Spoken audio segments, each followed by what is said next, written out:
안녕하세요. 승리한 가족 여러분, 그리고 강성성경연구원 여러분. 오늘은 베드로전서 3장 8절에서 17절 말씀을 그리스도인들은 부당한 고난 중에도 승리할 수 있다라는 제목으로 함께 말씀을 나누도록 하겠습니다. 어떻게 보면 지금까지 나눴던 말씀 안에서 우리가 현대 사회에서 가장 적용하기 위한 좋은 지침이 바로 오늘 본문 말씀에 포함되어 있습니다. 자, 오늘 본문 말씀을 봅시다. 8절 보면 마지막으로 말하노니 라고 얘기하면서 우리가 결론적으로 우리가 어떠한 삶을 살아야 되는 것을 가르쳐주고 있습니다. 첫 번째가 뭐냐면 너희가 다 마음을 같이하여 라고 얘기하고 있습니다. 이것은 무엇이냐면 우리가 한 마음이 돼야 된다는 것입니다. 이것을 이렇게 행동하는 것이 우리가 하나 된 모습으로 이렇게 나아가야 된다는 거예요. 그 내용이 뭐냐면 먼저 첫 번째는 동정입니다. 동정이라는 거는 심패틱 해가지고 그 사람에 대한 감정으로 내가 감정이입이 되는 거예요. 그 사람의 일이 내 일처럼 여겨지는 거예요. 그리고 뭐냐면 형제를 사랑하는 것입니다. 그리고 세 번째는 그를 불쌍히 여기는 것이에요. 내가 이 일이 내 책임으로 여겨지는 것입니다. 그래서 내가 이 사람을 불쌍히 여기고 이 사람을 돌보는 것이 내 책임인데 이 책임을 다한 다음에 어떤 모습을 보이냐면 이것이 바로 겸손한 모습으로 나타난다는 것입니다. 여러분들, 저는 이 말씀이 가장 핵심적인 말씀으로 보고 있습니다. 이 말씀은 우리에게 무엇을 가르쳐 주냐면 왕 같은 제사장의 모습을 가르쳐주고 있습니다. 즉 제사장적인 신앙을 가르쳐주고 있어요. 자, 보십시오. 제사장이란 건 무엇이냐면 내가 그들의 죄의 문제에 대해서, 그들의 죽음에 대해서, 그들의 고난에 대해서, 그들의 연약함에 대해서 함께 마음을 같이 하는 것입니다. 그 문제를 내 문제로 여기는 것이에요. 그것이 바로 동정으로 시작되는 것입니다. 그래서 그 죄의 문제에 대해서 이 죄의 문제가 내 문제로 여기는 거예요. 이 사람이 고난받는 것이 내가 내 문제로 여기는 거예요. 이 사람이 어리석게 행하여서 오히려 하나님의 복음을 거절하고 하나님을 거역하는 곳으로 가서 심판으로 달려가는 그 문제가 내 문제로 보는 것입니다. 그리고 내가 이 마음을 가지고 무엇하는 수고를 하냐면 사랑의 수고를 하는 거예요. 이 일의 해결을 위해서 나에게 주신 시간과 재능과 물질로서 우리가 사랑의 도를 행하는 것입니다. 예수 그리스도의 마음으로 살아가는 거예요. 우리에게 주신 모든 것이 그리스도의 사랑을 나타내는데 아낌없이 쓰임받도록 하는 것입니다. 그리고 나서 불쌍히 여기는 것입니다. 우리가 이 문제의 해결을 위해서 나의 모든 책임을 다 하는 거예요.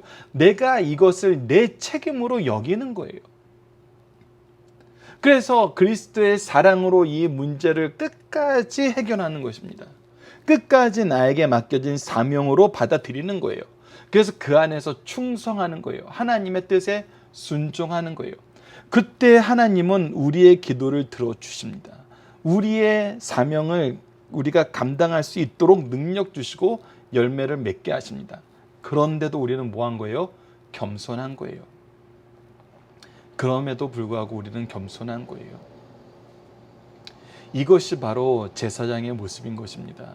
우리가 세상을 향하여 가지고 나아가는 모습이어야 됩니다. 반대로 우리가 하지 말아야 되는 건 뭐냐면 9절입니다. 악을 악으로, 욕을 욕으로 갚지 말라는 것입니다. 더 나아가서 우리가 먼저 악을 행해서는 안 됩니다. 우리가 먼저 욕을 해서는 안 됩니다.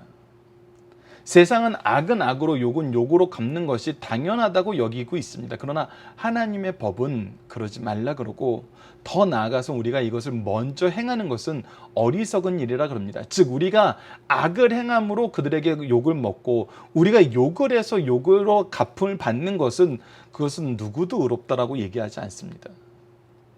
그렇기 때문에 우리가 분명히 알아야 될 것은 우리가 먼저 악을 행하거나 욕을 행하는 사람이 되지 말아야 될 뿐만 아니라 악을 악으로 갚고 욕을 욕으로 갚는 것도 하나님은 싫어하신다는 겁니다.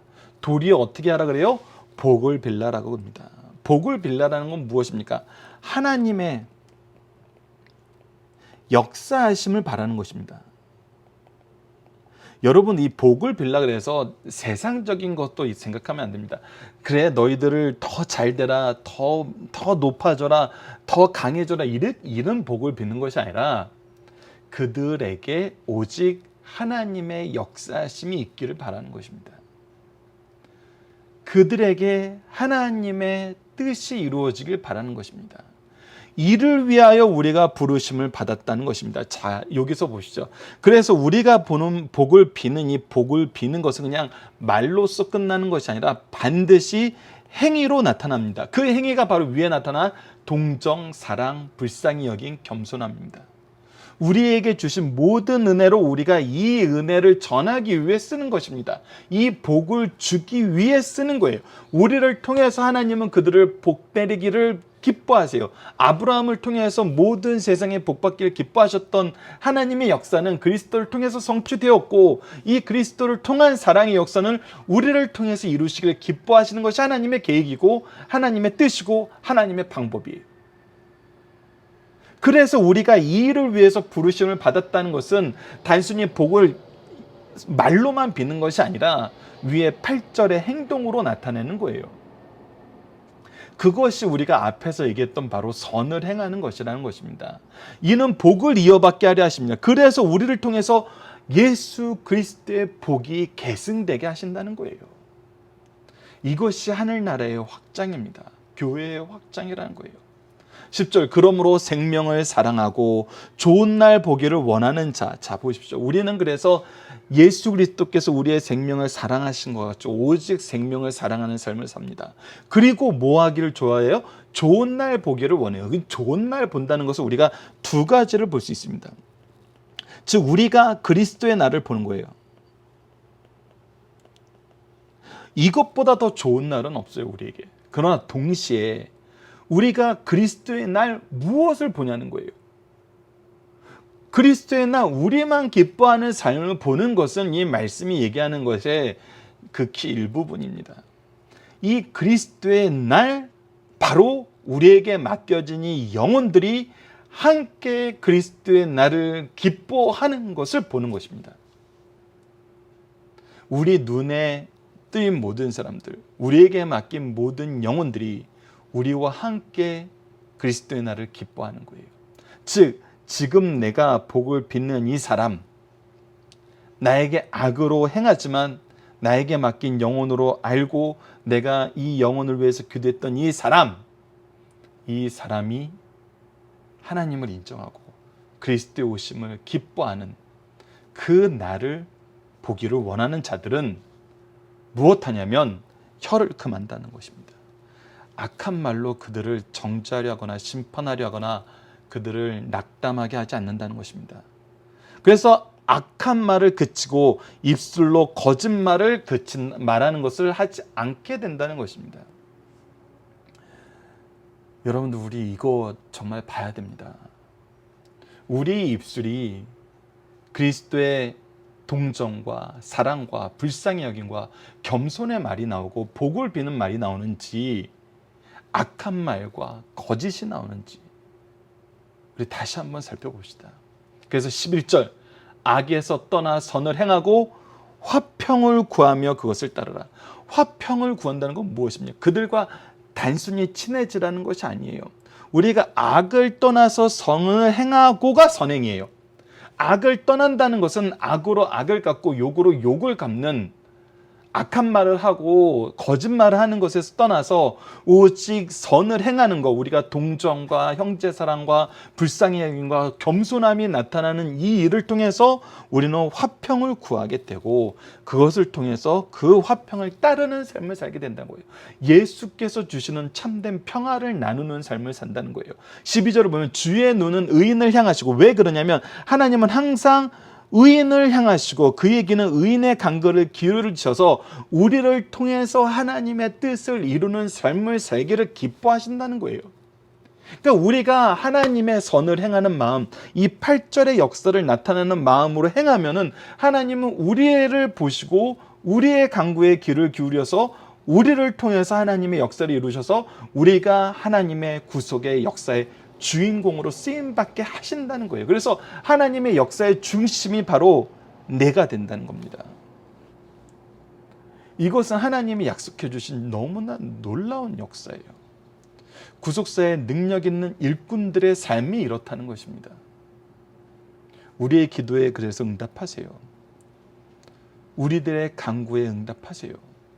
우리들의 사명을 이길 힘을 주세요. 그러나 반대로 주의 얼굴은 악행하는 자들을 대하시느니라. 악행하는 자들에게는 그의 공의로운 심판이 반드시 온다는 것입니다.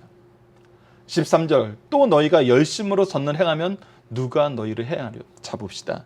12절 말씀이 있기 때문에 13절 말씀이 바르게 선언되는 것입니다.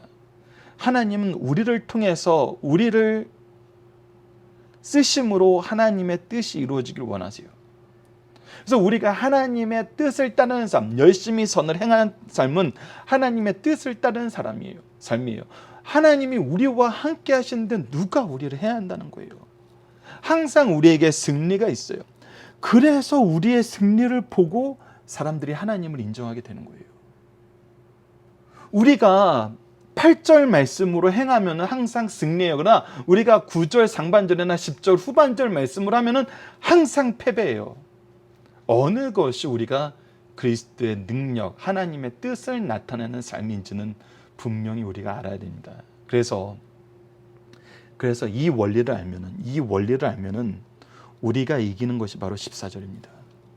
사실 우리는 14절 때문에 방황할 때가 많아요. 자, 14절 봅시다. 그러나 의를 위하여 고난받으면 복이 있는 자니 그들이 두려워하는 것을 두려워하지 말며 근심하지 말고. 우리가 세상에서 두려운 게 너무 많아요. 막 이슬람 애들이 들어온다니까 이슬람 애들이 영국을 점령했던 것처럼 우리나라를 점령하면 어떻게 하지? 동성애자들이 막 범람하니까 우리 아이들이 동성애에 빠지면 어떠지? 두려운 마음이 많아요. 여러분, 이건 두려워해야 될 부분이고 두려워하지 않으면 안 되는 부분이 있죠. 그러나 두려움으로 우리가 악을 악으로 갖고 욕을 욕으로 갖고 그들에게 악한 말과 거짓말로 대봐야 되는 건 아무것도 없다는 것입니다. 오히려 의를 위하여 고난을 받을 때 하나님은 우리를 통해 승리의 역사를 이루신다는 거예요. 여러분 잘 보십시오. 1장 말씀에서부터 3장 7절 말씀까지 우리가 계속 배워왔던 건 뭡니까? 예수 그리스도의 복음에 의해서 우리가 얻게 된 산 소망이 무엇인지 알았어요. 썩지 않고 줄어들지 않고 사그라들지 않는 거예요. 영원한 소망이며 믿음의 확신이며 그리스도의 사랑이었어요. 삼위일체 하나님의 구원의 역사를 소유한 존재가 바로 우리예요. 바로 성도예요. 그러나 이 땅에선 나그네요, 거주민이에요. 그래서 우리는 무엇하는 삶을 사냐면 고난 가운데 그리스도의 뜻을 나타내는 삶을 살아요.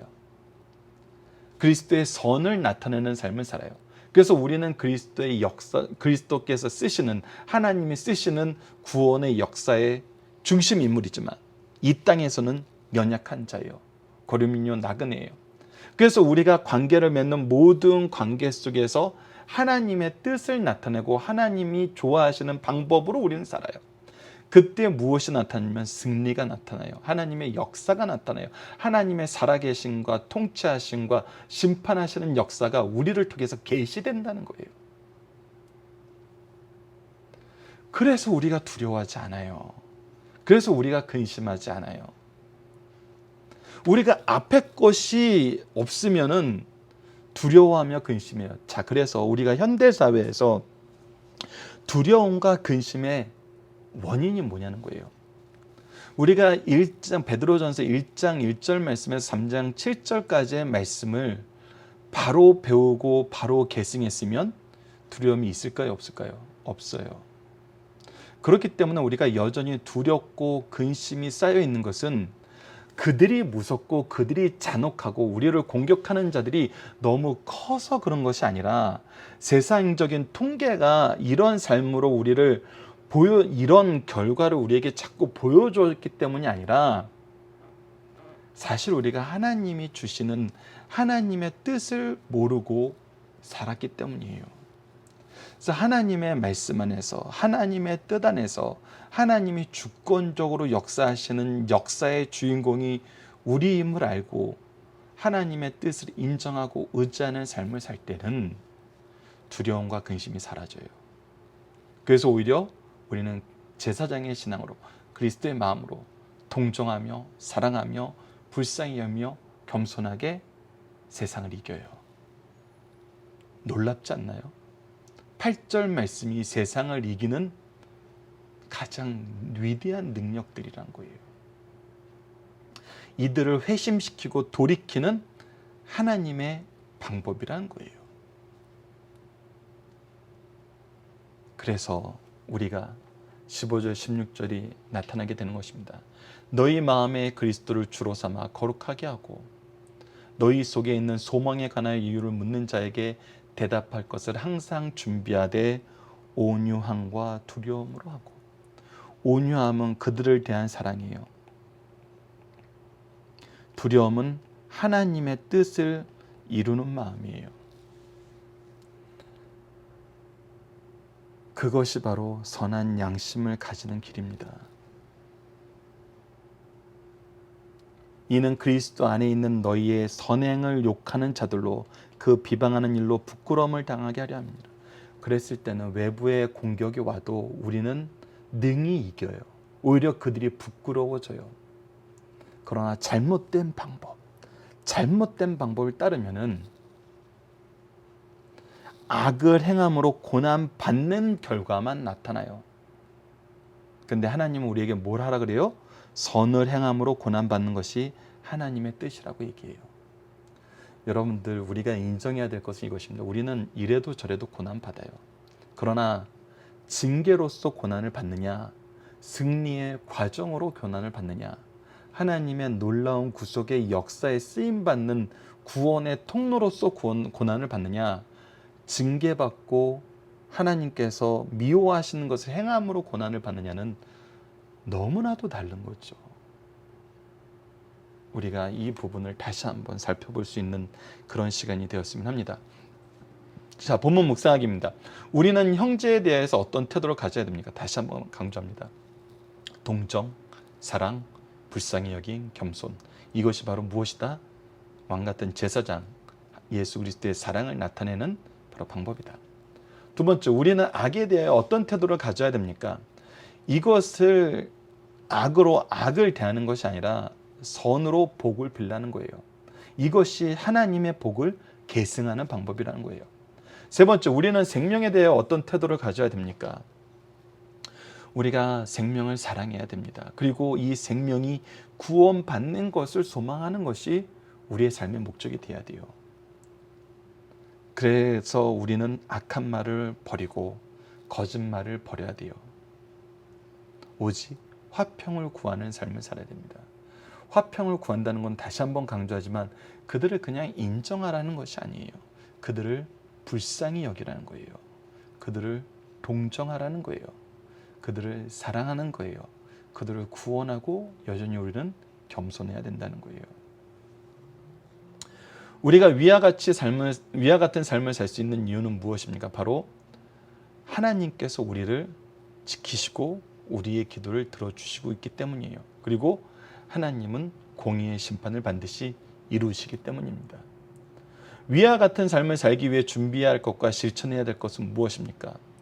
우리가 준비해야 된 것은 바로 소망에 관한 이유를 묻는 자에게 대답할 것을 준비해야 돼요. 그리고 실천하는 것은 그들을 향한 온유함과 하나님을 향한 두려움이에요.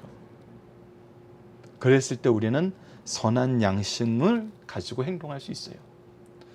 우리에게 주신 소망이 무엇인지 알고, 하나님의 구원의 역사가 무엇인지 알고, 삼위일체 하나님의 인도하심이 무엇인지 알고, 동행하심이 무엇인지 알고, 결과를 이루심이 무엇인지 알고, 하나님의 주권과 통치와 심판을 아는 사람은 우리는 선을 행할 수 있는 하나님의 은혜의 역사에 우리가 쓰임받는 삶을 살게 된다는 것입니다. 그래서 우리가 그리스도의 뜻을 전할 때 오히려 우리의 선행을 욕하는 자들은 비방으로 부끄러움을 당하게 돼요. 그들의 비방으로 말미암아 그들이 부끄러움을 당하게 된다는 것입니다. 어떠한 삶이 지혜로운 삶입니까? 선을 행함으로 하나님의 뜻을 이루면서 고난받는 것이 지혜로운 삶이지, 우리가 죄를 행함으로 고난받는 것은 지혜로운 삶이 아닙니다. 자, 본문의 중심 사상을 봅시다. 지금까지 우리는 그리스도인의 사회생활에 대하여 상고해 왔습니다. 이제부터는 삶 속에서 그리스도의 삶의 기본 자세가 어때야 되는지 구체적으로 우리에게 밝혀주고 있어요. 첫째, 그리스도인의 삶의 특징을 제시하고 있습니다. 주 안에서 형제들은 마음을 같이하고 핍박자에게 악으로 악을 갚지 말고 복을 빌며 겸손히 주를 향하여 살아야 됩니다. 둘째, 핍박 중에도 두려워하지 말고 복음을 전할 최선의 기회를 삼아야 됩니다. 열심히 선을 행해야 됩니다. 의를 위하여 핍박받는 자는 복이 있으니 두려움 없이 복음을 전할 뿐 아니라 언제 어디서 누구에게라도 복음에 대하여 확신히 전할 말을 준비해야 됩니다.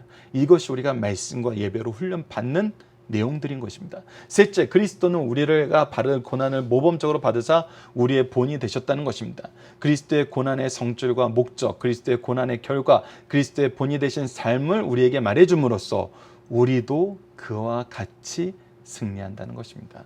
그와 같이 동행함으로 그와 같이 승리한다는 것입니다. 자, 본문의 중심 사상이에요. 교회 안에서 성도들은 사랑으로 기쁨과 슬픔을 같이 하며 피차 겸손하게 행해야 된다는 것입니다. 우리가 삶의 모습은 그리스도께서 세우신 제사장으로서의 삶의 모습입니다.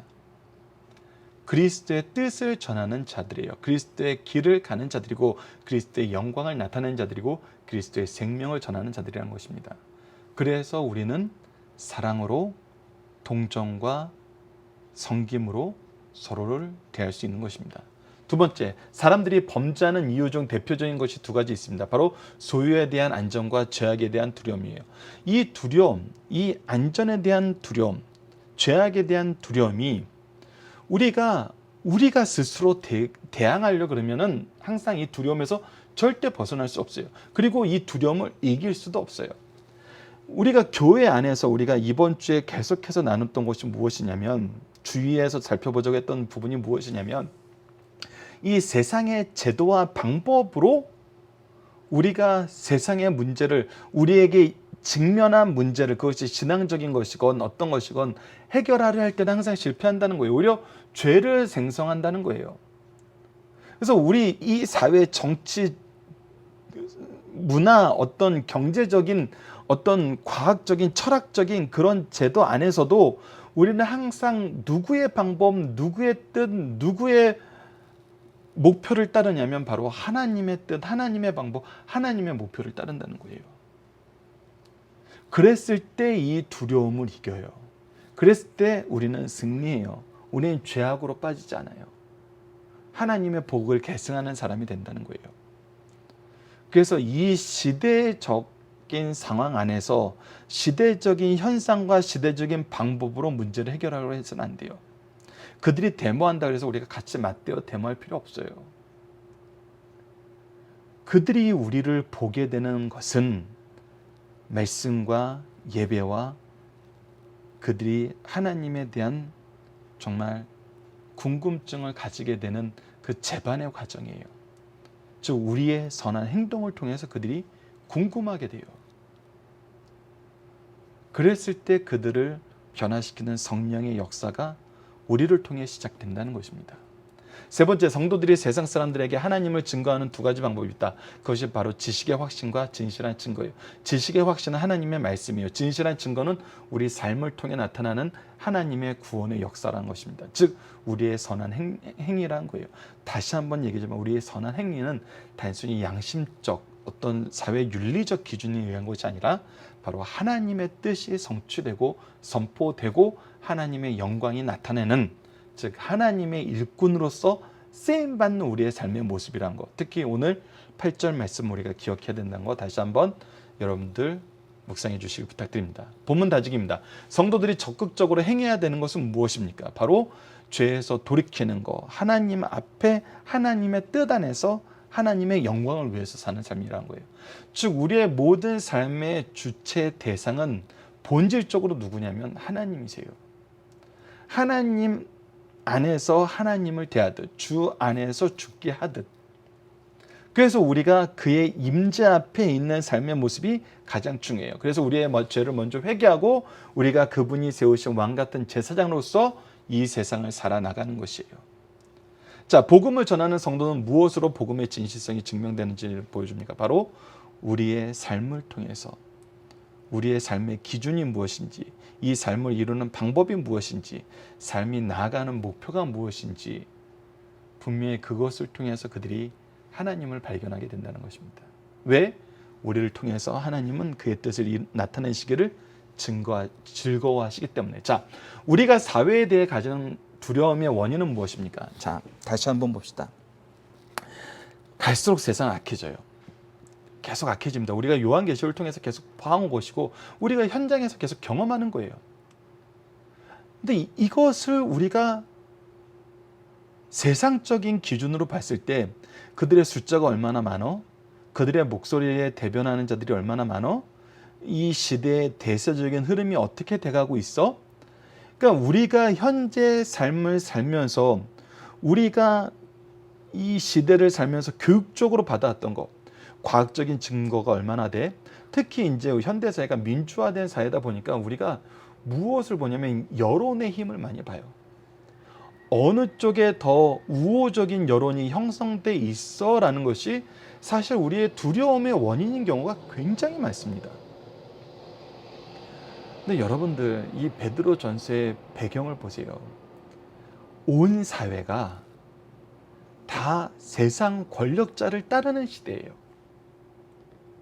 우리의 작은 목소리가 아예 나오지도 않던 시대에도 하나님은 베드로 사도를 통해서 이 말씀을 선언하게 하시고 결과적으로 역사의 승리는 하나님의 통치로 나타났어요. 근데 왜 이 시대에는 우리가 이 세상적인 기준으로 갖게 되는 두려움을 우리 신앙의 두려움으로 동일시 여기냐는 거예요.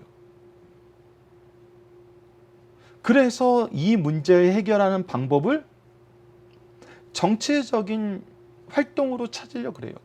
사회적인 활동으로 찾으려고 해요. 경제적인 활동으로 찾으려고 해요. 다 틀린 거죠.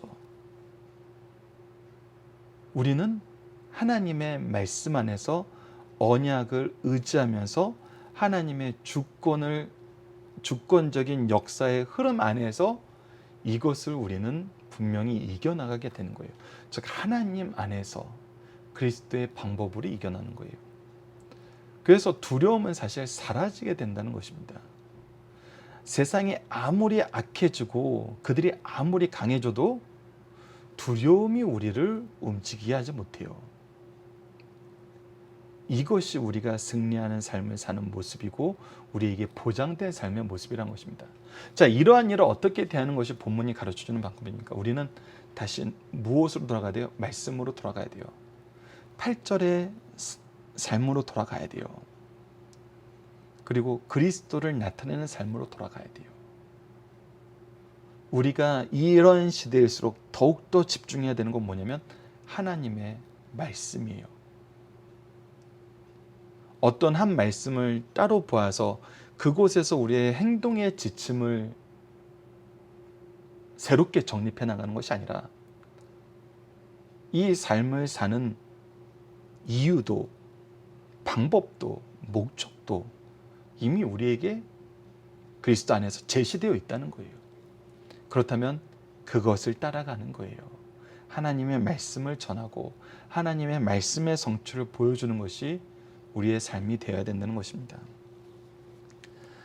자, 이번 주 공동 기도 제목은 하나님이 세우신 사회 질서를 통해서 하나님의 영광이 나타나게 하시고 가정의 질서를 통해 서로 섬기게 하여 주소서. 오늘 본문 말씀을 통해서 하나님, 우리가 두려워해야 할 것은 하나님의 심판이며 우리가 의지해야 될 것은 하나님의 통치이고 우리가 소망해야 될 것은 하나님의 구원이고 우리가 실천해야 될 것은 하나님의 사랑임을 항상 기억하며 마땅한 말과 행동으로 하나님의 영광을 나타내는 삶을 살게 하여 주소서. 이 기도 제목 여러분들 반드시 기억하시고 실천하시는 우리 승리한 삶 가족 여러분들, 강성 성경연구원 여러분들 되었으면 합니다. 감사합니다.